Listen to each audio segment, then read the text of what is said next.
Assalamualaikum semuanya. Pada tahun 2015, di tengah kegelapan malam, tim marinir Meksiko yang dipimpin oleh seorang pria bernama El Marino Loco menyerbu rumah gembong narkoba terkenal El Mimido untuk menangkapnya. Setelah El Mimido berhasil ditangkap, El Marino Loco mengambil tindakan sendiri dengan membuat El Mimido memakai pakaian wanita. Setelah itu, ia menyuruh El Mimido mencium anak buahnya dalam upaya untuk menghibur pasukan El Marino. Tidak hanya itu, banyak lagi hal lainnya yang dilakukan oleh El Marino Loco hingga membuatnya dibenci dan ditakuti oleh hampir setiap raja narkoba di Meksiko. Tetapi sebelum melangkah lebih jauh, siapakah sebenarnya El Marino Loco?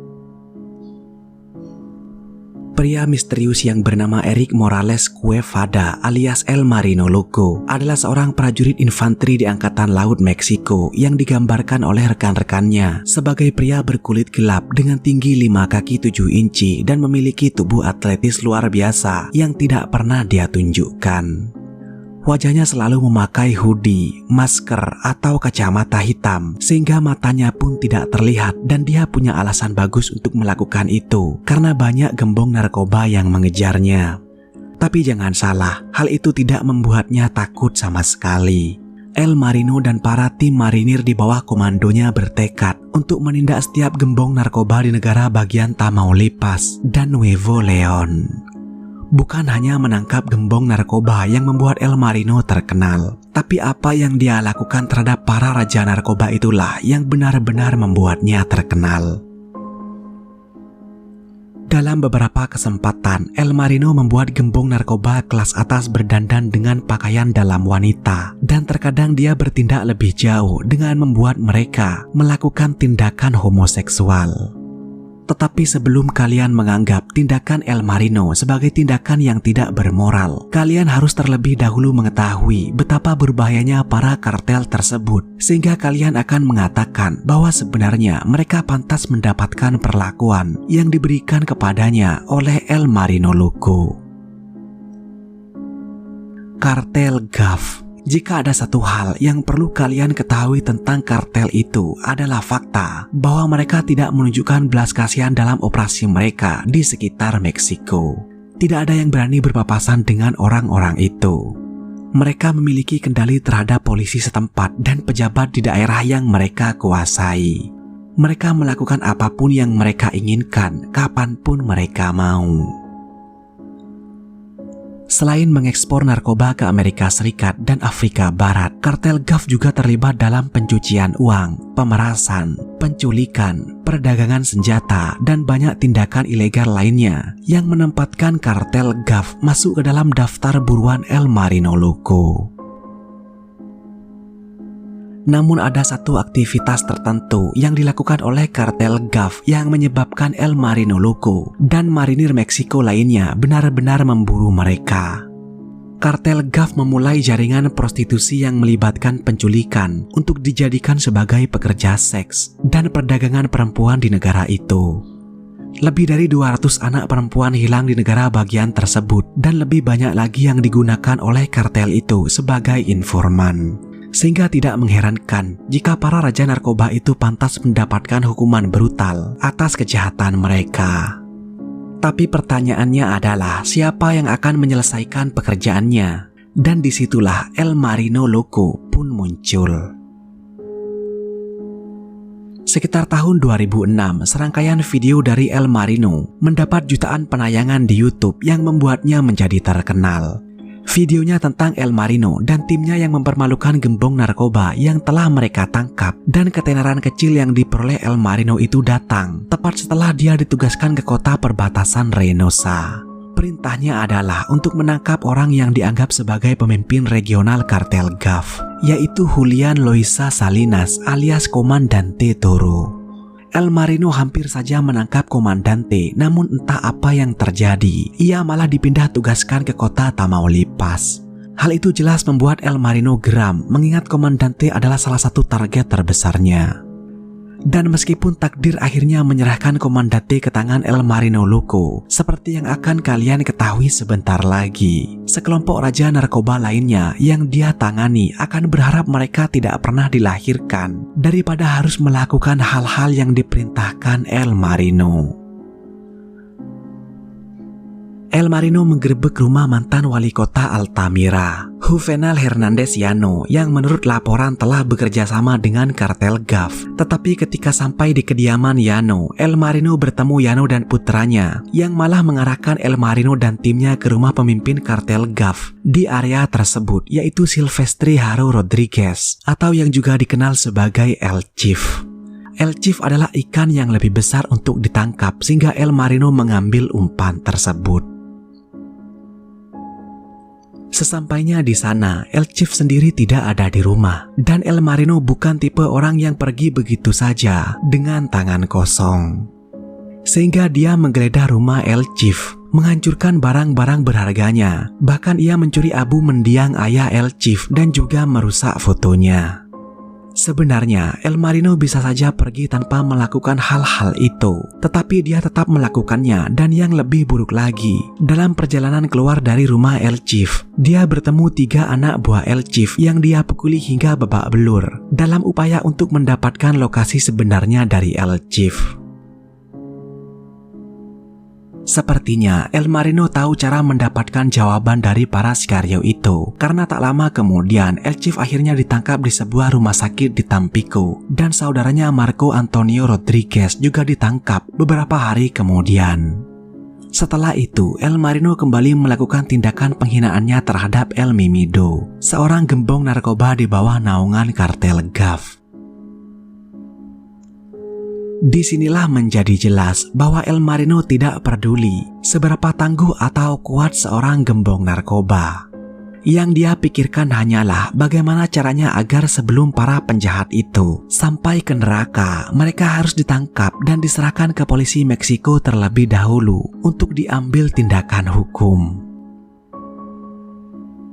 Sementara El Marino dan timnya merekam dan mengolok-olok gembong narkoba itu. Ketika video itu diposting di media sosial, semua orang marah pada El Marino.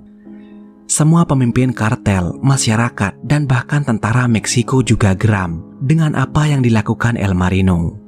Beberapa pejabat angkatan laut menyebut metodenya tidak ortodoks dan tidak profesional. Saat El Marino Loco dan timnya telah berhasil menangkap raja narkoba El Mimido, anggota kartel GAF tampaknya tidak dapat menyerang balik atau menangkap El Marino. Jadi alih-alih mencari cara untuk menangkap El Marino, kartel GAF malah mencoba menyuapnya dengan hadiah-hadiah mahal, alkohol terbaik, dan wanita terseksi. Tetapi El Marino mengirim kembali setiap hadiah dengan mengatakan bahwa dia tidak bisa disuap. Dia juga mengatakan bahwa dia tidak akan beristirahat sampai setiap gembong narkoba yang berada dalam daftarnya ditangkap. Tetapi kenapa El Marino harus mempermalukan para gembong narkoba itu? Bukankah dia bisa saja menangkap dan menahannya dengan baik? Tidak harus El Marino sendiri yang mempermalukan mereka. Tapi sepertinya El Marino punya pemikiran yang berbeda. Ia berpikir bahwa para preman narkoba itu harus ditangkap dan dipermalukan dengan mendandani mereka seperti wanita, membuat mereka berciuman dengan para anak buahnya, dan memaksa mereka untuk berdansa. El Marino menganggap bahwa maskulinitas gembong narkoba harus dikebiri agar tidak ada lagi orang di Meksiko yang bercita-cita menjadi seorang gembong narkoba. Dengan tindakannya, itu tidak hanya menghina, hal itu juga menghilangkan peran mereka sebagai raja penjahat. Dan hal itu secara resmi menjadikan trompet perang antara seluruh kartel di Meksiko dan El Marino Loco. Pertempuran tersengit El Marino terjadi ketika dia berselisih dengan musuh lamanya, Komandante Toro. Seperti yang saya katakan sebelumnya, Komandante adalah pemimpin kartel GAF. Di Reynosa, Tamaulipas, Komandante menyuruh sikarionya untuk menculik seorang marinir Meksiko dan meminta uang tebusan sebesar 1,5 juta peso dari keluarganya. Tapi keluarga tersebut hanya mampu membayar 800.000 peso yang menyebabkan kartel Gulf membunuh marinir itu. Tapi yang tidak mereka ketahui bahwa dengan membunuh anggota marinir di Tamaulipas akan menjadi kesalahan terbesar mereka. Tentu saja hal itu akan membuat pemerintah Meksiko jelas-jelas akan membalas tindakan kejam itu, dan tidak ada orang yang lebih baik untuk melakukan pekerjaan itu selain El Marino Loco sendiri. Jadi bagi El Marino itu adalah kesempatan baginya untuk akhirnya dapat menangkap musuh pebuyutannya itu. Awal April tahun 2015 sudah waktunya untuk bertempur. El Marino dan timnya menyiapkan 32 blokade jalan raya dengan sekitar 11 diantaranya dipasang menggunakan kendaraan yang terbakar. Blokade itu untuk mencegah komandante meninggalkan kota. Dan selama baku tembak, komandante akhirnya tertembak dan terbunuh dalam operasi tersebut. Namun bukan itu akhir ceritanya. Setelah operasi itu, El Marino datang ke rumah marinir yang dibunuh oleh kartel Gulf. Dia kemudian secara tidak sengaja menginjak benda kecil yang diletakkan di lantai. Dia bertanya kepada istri marinir itu, "Apa itu?" Dan istri marinir itu menjawab bahwa itu adalah palu pelunak daging. El Marino bertanya, apakah dia boleh membawanya? Tetapi istri marinir itu bertanya untuk apa. El Marino menjawab bahwa dia ingin menggunakannya untuk menghajar para gembong narkoba. Dan dengan nada serak, istri marinir itu berkata, "Pukul para preman itu, hancurkan mereka." Dan setelah itu, nama El Marino menjadi tersohor dengan mendapatkan palu pelunak daging terkenal yang dia gunakan untuk memukuli para gembong narkoba. Sehingga El Marino mendapat julukan Thor dan Lord of the Hammer. Tetapi sayangnya, itu juga merupakan akhir dari puncak nama El Marino. Jatuhnya El Marino Loco adalah ketika dia menjadi terkenal di media sosial. Dia memiliki banyak penggemar, tetapi di sisi lain, publik menyatakan reaksi beragam terhadap metode operasinya. Kartel Gulf kemudian mencoba menjatuhkan El Marino Loco secara hukum. Mereka menuduhnya menggunakan senjata curian, menerima suap, dan mencuri abu ayah El Chief. Walaupun pada faktanya hanya sebagian kecil dari tuduhan itu yang dapat dipastikan kebenarannya, tetapi El Marino tidak dapat membela diri sehingga dia secara resmi dipecat dari Angkatan Laut Meksiko.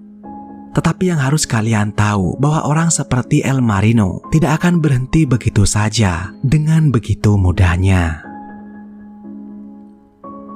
Beberapa sumber mengklaim bahwa dia bekerja sama dengan pihak berwenang di Sonora untuk mengurangi tingkat kejahatan yang disebabkan oleh kaum Aztec di perbatasan, sementara sumber lain mengklaim El Marino sedang bersenang-senang di Michoacan, di mana dia terus menangkap dan mendandani korbannya dalam pakaian dalam wanita.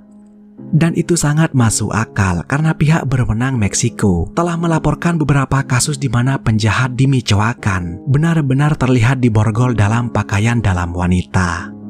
Kartel Gulf merasa telah melihat akhir dari El Marino Loco setelah pemecatan resminya dari Angkatan Laut Meksiko. Yang tidak mereka ketahui adalah bahwa El Marino belum berencana untuk mundur. Bagi beberapa orang, El Marino Loco tampaknya telah melanggar hukum, tapi yang paling gila adalah setelah El Marino dipecat, nasib buruk juga dialami pejabat Meksiko lainnya. Tersebar video di mana sekitar 2.400 tersangka disiksa secara brutal di dalam penjara antara tahun 2013 sampai 2014. Beberapa bentuk penyiksaan yang digunakan termasuk memasang kantong plastik di atas kepala para tersangka untuk memaksa mereka membocorkan informasi.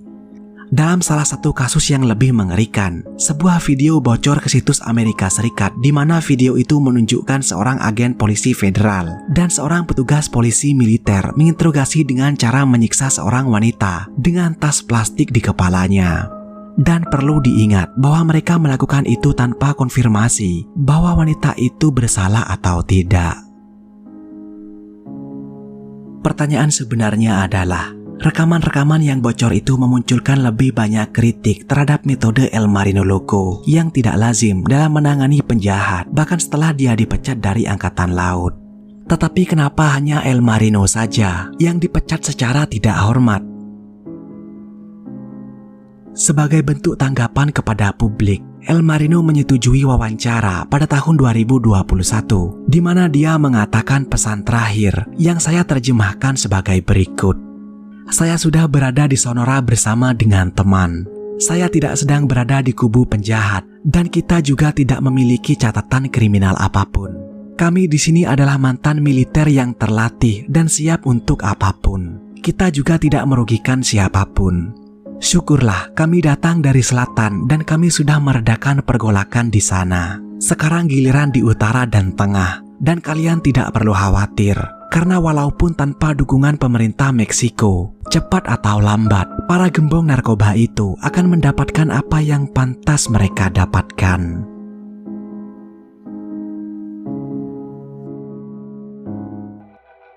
Jika kalian ingin saya membahas hal lain, apapun itu, jangan ragu. Silakan tuliskan di kolom komentar. Saya harap kalian menikmati video ini. Dan pertanyaan terakhir, apakah kalian mendukung atau menentang tindakan El Marino Loco? Tetaplah aman dan saya akan menemui kalian pada kesempatan berikutnya. Terima kasih sudah menonton.